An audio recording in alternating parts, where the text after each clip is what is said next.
Hello, I'm Jim Roger, and you're watching The Cutting Edge. Thanks for tuning in. Tonight's show is all about an unsuspecting visitor that's approaching not only our planet, but our solar system. Tonight's show is all about planet Earth being blindsided as Planet X passes by in 2003, question mark. And with us tonight to discuss this is Mark Hazelwood. He's a researcher and an author and a lecturer on this subject. And Mark, I'd like to thank you for appearing here tonight. It is our privilege, believe me, to have you here tonight. Thanks for coming. It's an honor for me to be here. I really appreciate it. I have a lot of fun doing this. Okay, well, believe me, it is our privilege. Could you give the audience a thumbnail sketch of your background, how you got started in this field, and what interested you to take this direction? Well, I really feel I was spiritually guided to do this from youth. I was first exposed to earth change prophecy as a child, Edgar Cayce. And for whatever reason, that sparked an interest over a couple decades, and I perhaps discovered over 100 different intuitives from different places, different times, that all coincided for about a certain timetable and a certain event that should come up. And along the way, I didn't really understand how that would happen, but my interest was there. And then toward the end, things came together. I kind of turned away from prophecy and discovered the science behind Planet X type objects, and specifically one called, well, some of the ancients called it Nibiru, the planet of passing. It's got a regular orbit of 3,600 years, and it's inbound currently. Very good, very interesting. How close, time-wise, in a time frame, do you think that this planet of passing, or Planet X, or Nibiru, is? Well, you know, I cannot say for sure. I thought I used to be able to. But you see, I believe it's close enough now where it's in the heliosphere and it's broken into its cometary stage. And with the tail, it has tail drag. And any one of these large Planet X type objects with tail drag do not follow regular celestial mechanics. In other words, they'll act like what the ancients used to call as the lawless ones, or cosmic serpents. So the head might surge forward, pause, the tail will catch up. So how to determine, I don't know. I know it's currently inbound. Whether it's a few months or a few short years, I can't say, but that's what I suspect at this time. So basically we're expecting something that's not following conventional laws of physics or celestial mechanics? That is true at this time. Any large Planet X type object that breaks into a comet will not follow normal celestial mechanics. That doesn't mean it's going to go all over the place. It's still inbound. It just, trying to come up with a timetable is difficult at best. I see. So what really is Planet X? Is it a meteor, a comet, an asteroid? What is it most like? Well, it is large enough to be a planet, and it is a planet. At the same time, when it enters in a heliosphere of a sun, which it is now, it develops a tail. And so at that point, you can call it a large comet. But you could also call it a cross between a celestial star and a planet. So it might be called a brown dwarf. The average solar system has a dwarf in it, and the average solar system has 2 suns. So we're very average. We have a second sun, very few are aware of it, that's dark. You can find this out if you were to go to the library, ask for the New Illustrated Science and Invention Encyclopedia between 1987 and 89. Go to volume 30, look under space probes, you'll see a diagram of what pioneers 10 and 11 found, which is our dark star, our twin sun, which is no hazard to us at all. And then the 10th planet, which is another way to say Planet X, or Roman numeral number 10. Okay. Very good. Interesting. So you say a dark star, a twin sun. So in other words, are we living in a binary star system here on Earth? We're in a binary system. Very few are aware of this. The information will slip out, like in publications like I identified, although very few people talk about it. It's sort of suppressed information because it sets the stage too well for this orbit of Planet X, which is supposedly goes back and forth between the 2 suns and takes approximately 3,600 years, like I said. Interesting. And this comes from the Sumerian cuneiform tablets, their records, is that it? The Sumerian tablets do discuss the orbital time of Planet X, which they identify as 3,600. It may be closer to 3,700 years. They also name this planet as the 12th planet because they also included the sun and our moon as planets. So it can be called the 10th, the 12th, Nibiru. I have actually discovered 50 different names for this planet. I put 35 in my text, mainly from ancient historical sources who had great respect for it. I mean, some of these old names would be akin to godlike names. Celestial Lord Shiva, Comet of Doom, the Destroyer. I mean, they're telling Nemesis. They're telling names. They really understood. Yeah, they understood the significance of when this thing comes, and consequently the names reflect that. Okay, so we're talking about something with a 36 or 3,700 year orbital path, Right? And so then, are there archaeological records that would support periodic destruction within those time frames, 36, 3,700 years? Absolutely, yes. In fact, I have a section in my text that goes into that. I could have filled my whole book with it, but I decided, you know, I can't just do that. It's not what this is about. So in that section, I go back 14 passages as far as records go. But the most telling evidence is not carbon dating. It is the evidence for the very last passage between 1600 and 1700 BC, and that is from tree rings around the entire globe. So it shows it was a worldwide event, a worldwide pollution event that lasted for decades. In other words, between 1600 to 1700 BC, tree rings from that time were severely narrowed, and not just in, like I said, not just in one area of the world, the entire world. And a mega pollution event like that for decades would not happen unless there was something significant that happened to this planet, like a passing celestial body or Planet X type object, which is what this is. Oh, okay, very interesting.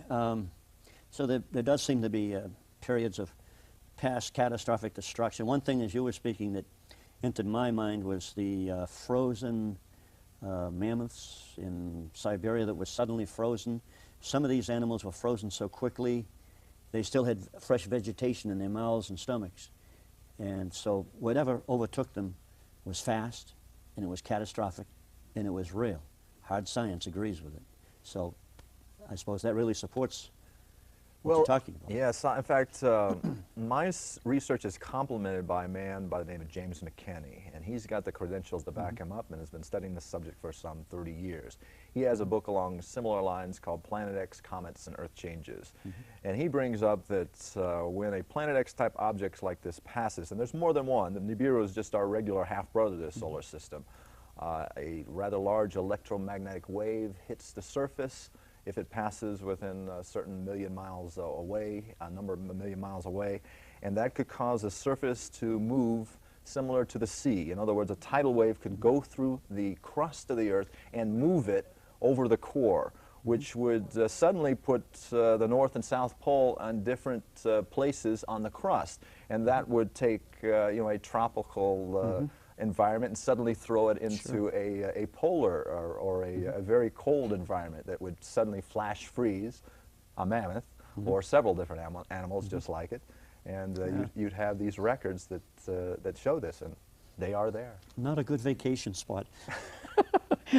What about evidence of past catastrophic events within our own local solar system? Is there any of that that could be attributed to this? Well, yes. In fact, Mars has records on its surface that pretend of plasmatic exchange that could happen. In other words, these would be large lightning bolts that would happen through space between any large Planet X type object and another body. In fact, the Grand Canyon may have not been formed by water. It may have been vaporized by one of these large plasmatic exchanges. In fact, last year, one of the moons of, I believe it was Saturn, was etching a groove into the surface of Saturn, and all of us saw it, which was kind of wild. So these canals on Mars could have pretended of a past event that was rather severe. In fact, some of the research from James McKenney would show that Mars may have been a vibrant planet with an atmosphere, but one of these celestial bodies passed by and just sucked the atmosphere right off of it, along with a lot of the water. So severe events can happen without collisions, is what I'm saying here. Yeah, I think that all of mainstream mainline science agrees that the planet Mars at one time had a much heavier atmosphere. It had huge oceans. They're gone now. Maybe they're below the surface, but things radically changed there. Yeah. We have the asteroid belt just beyond planet Mars, so they call it the asteroid belt. Maybe it's the remains of Mars, you know. Well, there could have been remnants of collisions. In other words, when this object comes through, it is the time when the majority of the cratering on the moon and the Earth and all the other the planets in our solar system happen. In other words, there is a billiard effect that is set up. Although it does not run into anything, it passes on by. It brings in an entourage of objects, and there's where you get your possibility of impacts with its entourage of asteroids and other objects it brings with us. Too. So, not a pretty scenario. Drags a whole family of things along with it, so to speak, I guess. Right. Just last month, what came through. Neat. Tell us about that. Okay, well, it was a total media blackout. A large Planet X type object came through our solar system right around the sun. It was as large as Mercury. Like I said, 100% media blackout unless you're looking at Soho on the internet or on a few obscure e-groups like what I have and a few other people have. Can people at home look this up somewhere? Or? Oh, sure. They can find out the details of this, but very shortly thereafter, NASA and the what I call the disinformation crew started to try to play this down because they did their best to cover it up. The second the surface lifted off of the sun, a massive coronal mass ejection caused by the plasmatic interchange between this passing object and started going towards this object. The second it hit the object, they shut down Soho for 8 hours, trying to cover up what may happen, because anything could have happened. This thing, like I said, planet-sized comet, could have taken off, and just a piece of it could have disrupted Earth. Just passing by Earth, if it would have changed its trajectory, this large solar flare could have affected us severely. So that's why they shut it down. They did not want people to know here, and that's their policy. Another thing they're doing like that at NASA, from what I understand, is a few years ago they put the downlink video from the space shuttle to all the Earth feeds on a 45-second delay. I guess they'd had too many UFO encounters or strange objects floating around out there in space, and they decided they wanted to have some censorship of that, I believe. So yeah, they're all about censorship. I think they ought to just let us see what's really going on out there. Well, if you work for any kind of organization like that, you have to sign a non-disclosure agreement saying that if you are aware of any sort of inbound object or calamitous event that could possibly come up, you cannot talk about it. Because, you know, the powers that be really want to control a possible panic and keep the financial markets stable as long as possible. You know, they may be getting ready themselves, but they know they don't have the resources to help the public, so they're just kind of letting them go by the wayside. Yeah. You know, getting back to the Sumerian stuff, I read a lot of Zechariah Sitchin's material. That's excellent research. Yeah, there's not too many more people alive on the planet that can interpret that stuff, I guess. But apparently, you know, 3,500, 3,600 years ago, these people had a very detailed knowledge of the solar system. They knew how many planets we had. They knew how many moons there were around each one of the planets. These people, they were quite advanced. And in just 100 years ago, here on Earth, we started finding these things out in modern science that we knew 3,600 years ago, which I thought was amazing. But there was, or is, detailed information about Nibiru, however you prefer to pronounce it. And so we have some interesting information in the past, but are there many mainstream scientists today taking a real hard, serious look at this now? Well, there are quite a few who are. There's not too many speaking up, to tell you the truth, because it is a taboo subject to bring up in the major media, and they know it. But there's quite a bit of interest in some of the evidence that is starting to be uncovered, like, some ruins off the coast of Cuba. You know some about this. Tell us what you know. Well, I know on Linda Howe's website, I think it's earthfiles.com, there's a huge article about some underwater structures that are 2,200 feet down below the surface of the water off the western tip of Cuba. And the way this stuff was discovered, I think originally it was a Canadian company was taking those sound pictures, what do you call them? Ultrasound, yeah, right. Yeah, ultrasound photographs of the ocean floor in an oil research study, looking for good places to drill oil, I guess. And they saw all these symmetrical blocks and grid patterns on the ocean's floor, 2,200 feet down. And at one point they lowered a camera down there, and they found a symbol on one of the granite stones. It was an oval, a horizontal oval, and a vertical oval. Well, on the island of Cuba, in the caves, on the walls inside the caves, they're finding that same symbol in the caves up above sea level. So evidently, something catastrophic had to happen at one time to cause the shift, evidently. Well, and that's just one, that's just the one in Cuba. right. But there's other cases off the coast of Japan and Okinawa where they've discovered these pyramid-like structures with turtle carvings, things of that nature, and they're definitely symmetrical, appear to be definitely man-made. And then Graham Hancock and others are involved in some research right now, I think 22 miles out at sea off the coast of India, with a horseshoe formation of an underwater city out there. So what's going on here, folks? I mean, we talk about the legends of Atlantis, too, and things like that. So, well, to the best of my information, there are ruins off the coast of every major continent all over the world. And we have knowledge of the tip of the iceberg of what's out there. Mm-hmm. And these kind of things would not be there unless great changes happen prior. And they don't happen gradually. They happen overnight. I would suggest, though, that people would look at this from a spiritual standpoint, because this specific passage is going to be accompanied at this time with something wholly different than I feel that any other passage. In other words, we are going through what is known from spiritual sources as an ascension right now, a graduation, if you will.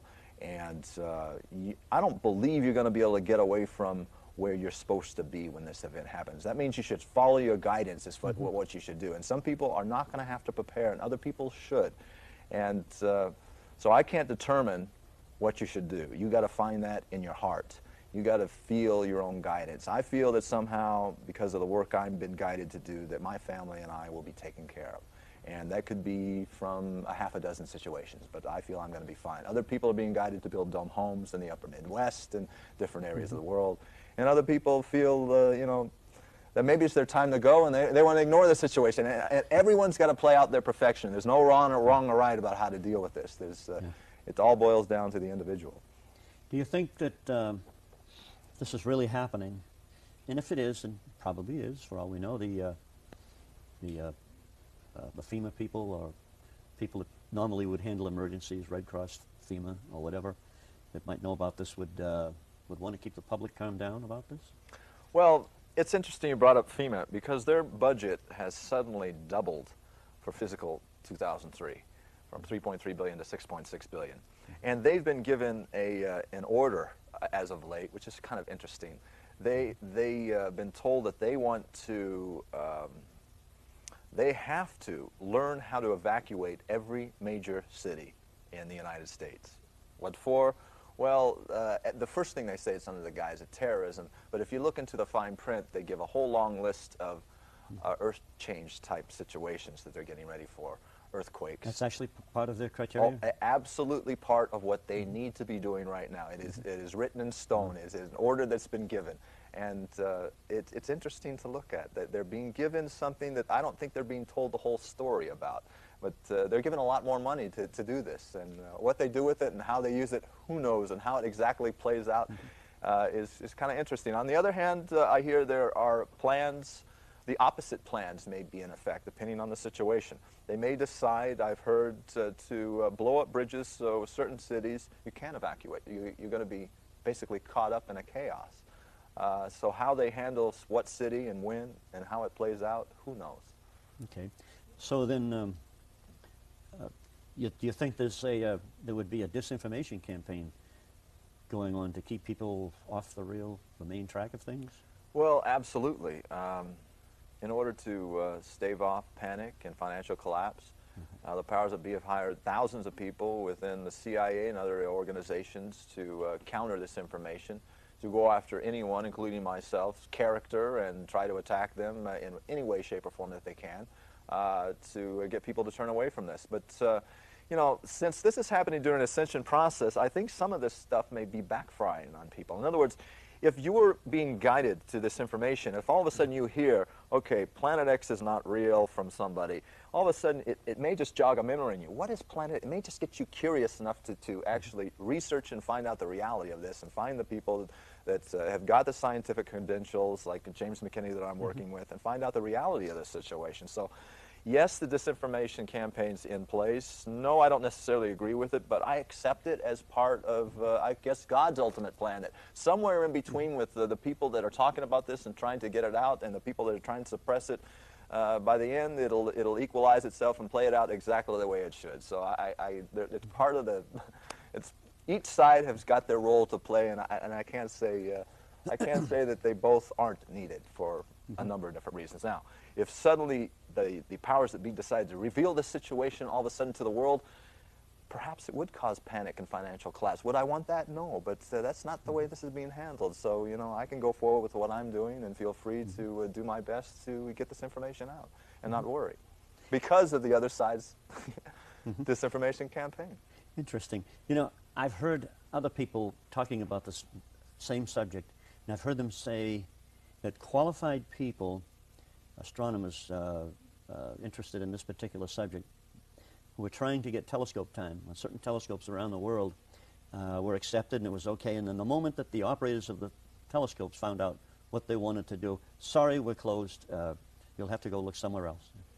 Yeah, do you know anything? Oh, geez, I've heard that. I've heard this for I don't know, well over a year. That all the major telescopes are tied up and you can't get any time. And some of the stories are pretty ridiculous and repetitive. And some of these scopes are just being destroyed. They're allowed to be burnt up in fires where they could have easily spent, you know, a few $1,000s to protect, you know, a $20 million investment, and they're just not doing it. They're allowing them to, you know, a few of them to be destroyed. So.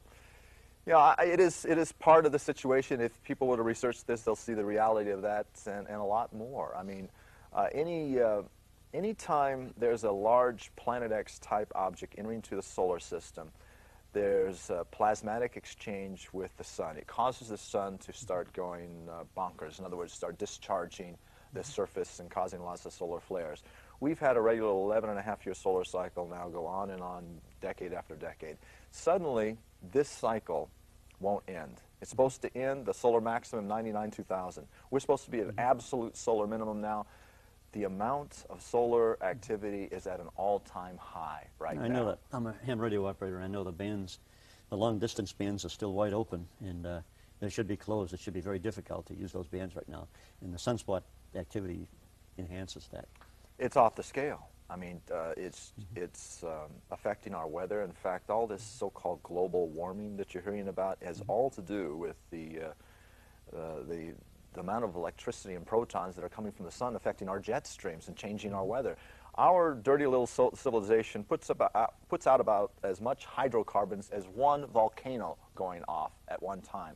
We're not affecting the weather. So you don't buy into that global warming caused by us scenario. That doesn't mean that we shouldn't clean up our act and that pollution isn't wrong.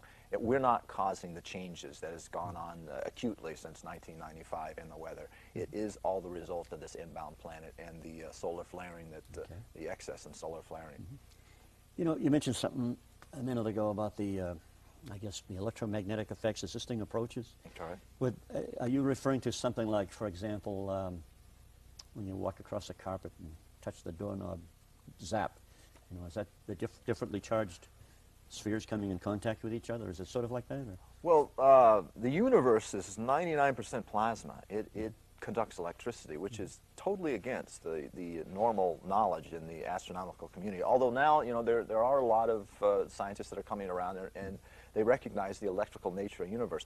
We have electrical fields, and we're connected being this close. I think within 15 feet of any individual, your electrical fields start to mesh. It's the same way with the planets, except for it's a lot larger and it goes out a lot farther. Magnetosphere, yeah. Exactly. Yeah. So the planets are very much like people in that respect. There's the electrical interchange that is happening between them and between us, and it's all very similar.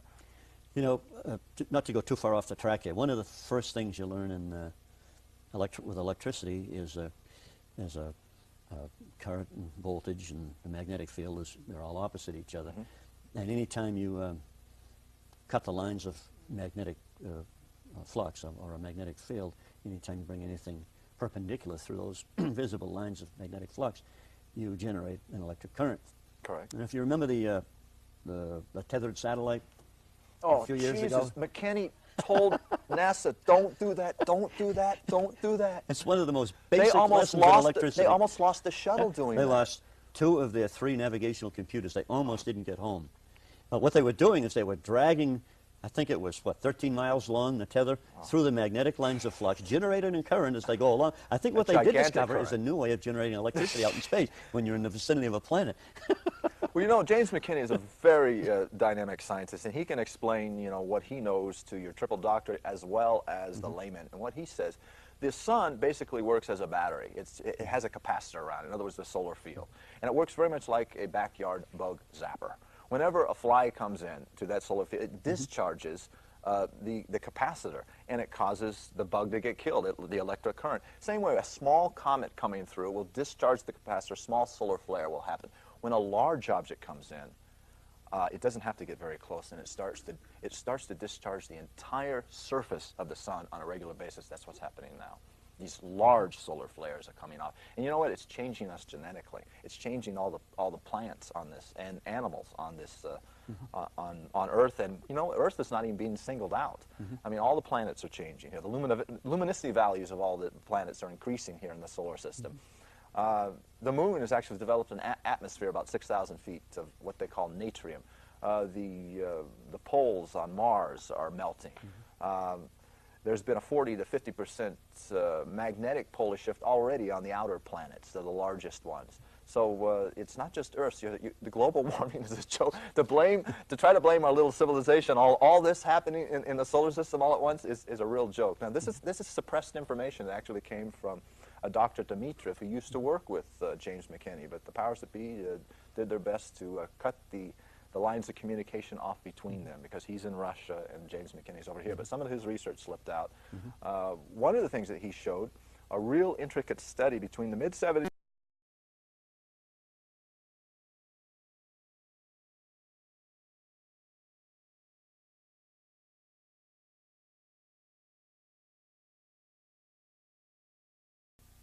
Hello, I'm Jim Roger, and you're watching The Cutting Edge.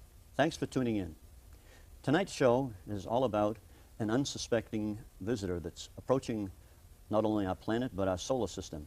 Tonight's show is all about planet Earth being blindsided as Planet X passes by in 2003, question mark. And with us tonight to discuss this is Mark Hazelwood. He's a researcher and an author and a lecturer on this subject. And Mark, I'd like to thank you for appearing here tonight. It is our privilege, believe me, to have you here tonight. Thanks for coming. It's an honor for me to be here. I really appreciate it. I have a lot of fun doing this. Okay, well, believe me, it is our privilege. Could you give the audience a thumbnail sketch of your background, how you got started in this field, and what interested you to take this direction? Well, I really feel I was spiritually guided to do this from youth. I was first exposed to earth change prophecy as a child, Edgar Cayce. And for whatever reason, that sparked an interest over a couple decades, and I perhaps discovered over 100 different intuitives from different places, different times. It all coincided for about a certain timetable and a certain event that should come up. And along the way, I didn't really understand how that would happen, but my interest was there. And then toward the end, things came together. I kind of turned away from prophecy and discovered the science behind Planet X type objects, and specifically one called, well, some of the ancients called it Nibiru, the planet of passing. It's got a regular orbit of 3,600 years, and it's inbound currently. Very good, very interesting. How close, time-wise, in a time frame, do you think that this planet of passing, the Planet X, or Nibiru, is? Well, you know, I cannot say for sure. I thought I used to be able to. You see, I believe it's close enough now where it's in the heliosphere and it's broken into its cometary stage. And with the tail, it has tail drag. And any one of these large Planet X type objects with tail drag do not follow regular celestial mechanics. In other words, they'll act like what the ancients used to call as the lawless ones, or cosmic serpents. So that the head might surge forward, pause, the tail will catch up. So how to determine, I don't know. I know it's currently inbound. Whether it's a few months or a few short years, I can't say, but that's what I suspect at this time. So basically we're expecting something that's not following conventional laws of physics or celestial mechanics? That is true at this time. Any large Planet X type object that breaks into a comet will not follow normal celestial mechanics. That doesn't mean it's going to go all over the place. It's still inbound. It just, trying to come up with a timetable is difficult at best. I see. So what really is Planet X? Is it a meteor, a comet, an asteroid? What is it most like? Well, it is large enough to be a planet, and it is a planet. At the same time, when it enters in a heliosphere of a sun, which it is now, it develops a tail. And so at that point, you can call it a large comet. But you could also call it a cross between a celestial star and a planet. So it might be called a brown dwarf. The average solar system has a dwarf in it, and the average solar system has 2 suns. So we're very average. We have a second sun, very few are aware of it, that's dark. You can find this out if you were to go to the library, ask for the New Illustrated Science and Invention Encyclopedia between 1987 and 89. Go to volume 30, look under space probes, you'll see a diagram of what pioneers 10 and 11 found, which is our dark star, our twin sun, which is no hazard to us at all, and then the 10th planet, which is another way to say planet X.